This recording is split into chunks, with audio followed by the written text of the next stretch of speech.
Today, we're going to ask the question, does hurt equal harm? Or in other words, does every time you hurt mean you've damaged your body in some way? Now, I could give you the answer, but there wouldn't be any fun with that. Plus, without information, it wouldn't make a whole lot of sense. So let's dive in and see if we can figure this out together. Now, to understand this, we need to go over two main ideas. The first one is the purpose of pain, and the second one is just understanding quickly how pain works. First off, the purpose of pain. The whole reason we have pain is for our brain to protect us. And think about this. Can you think of a more effective way to stop you from doing something than creating a really super unpleasurable experience such as pain? And once we understand this major reason we have pain, and that reason is to protect us, we can start to see that hurt doesn't always necessarily equal harm. So that's the first one. The first one's a little quick. So next, we must understand how pain really works. Believe it or not, there is a systematic and predictable approach that our bodies use to create pain. And this is exciting because it turns pain into this confusing negative sensation into something that makes just a little bit of sense. So let's go over a quick example, stepping on a nail. But first, a disclaimer. This is how pain works for everybody, and this process is out of our conscious control. Before we get started, your pain is 100% real, no matter what. If anyone tells you otherwise, just kick them to the curb. But okay, let's head back to our example. Say you're walking along and you happen to step on a nail. That would certainly hurt, right? Well, absolutely it would. But how does that pain happen?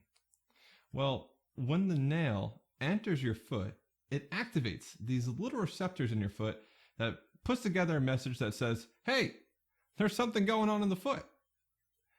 These receptors are then connected to the nerves, which send that message straight up to the brain. And while this is happening, the brain is constantly on the lookout for threats. And when it gets this message that says, hey, there's something going on in the foot, it then sees, a nail sticking into your foot and feels a warm liquid in your sock. It's going to decide that, maybe there's something threatening going on here. And from that, the brain will then try to protect you and create pain. Why?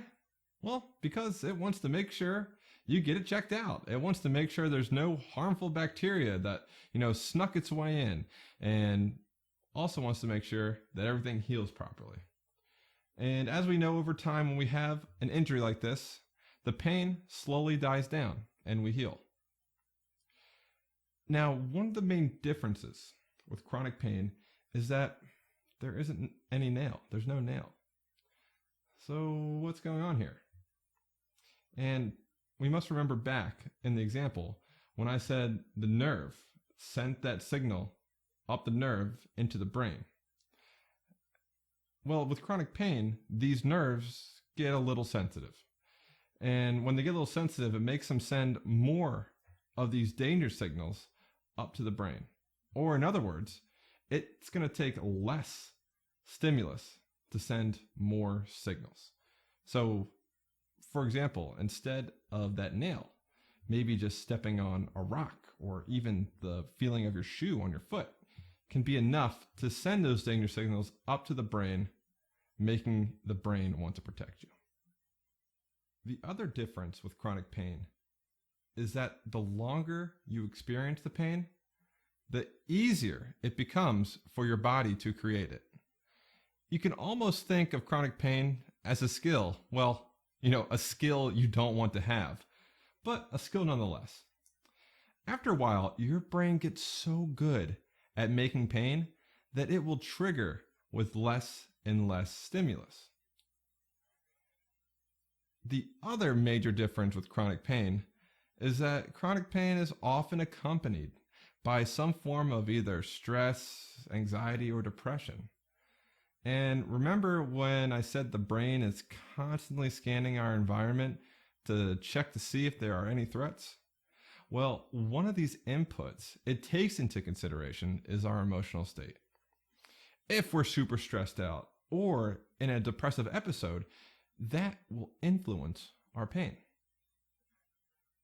Now, there are a bunch of other things that are special about chronic pain, but I think this video is getting long enough as it is.